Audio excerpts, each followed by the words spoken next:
not your grandma's bread pudding. I'm starting off with 6 eggs, this entire quart of heavy cream, 2 cups of white sugar, 2 cups of brown sugar, 1 tablespoon of cinnamon, teaspoon of ginger, gives it a nice little kick, 1.5 cups of raisins. Give this a whisk. All right, I'm gonna put this to the side and cut my French loaf. I've used different types of bread, so whatever bread you got in your house, you can make bread pudding with. Just make slices like this, and then just cut them up into 4 equal chunks, just like that. One last ingredient, 2 sticks of melted butter. What is bread pudding without butter? And I make sure that it was nice and cool because, of course, you don't want to add hot butter to eggs. Mix it up. It's got a whiff of that cinnamon and that sugar.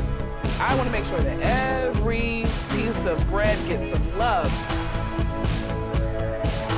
All right, spray my baking dish with a little granola. Pour this directly into the baking dish. Oh, that looks great. I'm gonna put it in the fridge for about an hour. This looks amazing.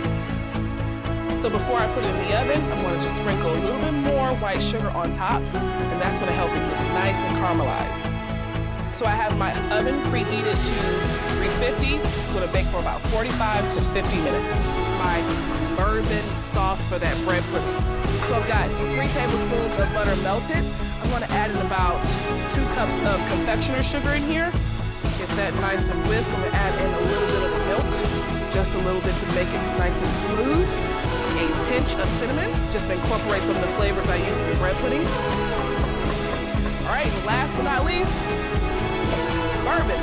You really want that bourbon flavor to be the star of the sauce.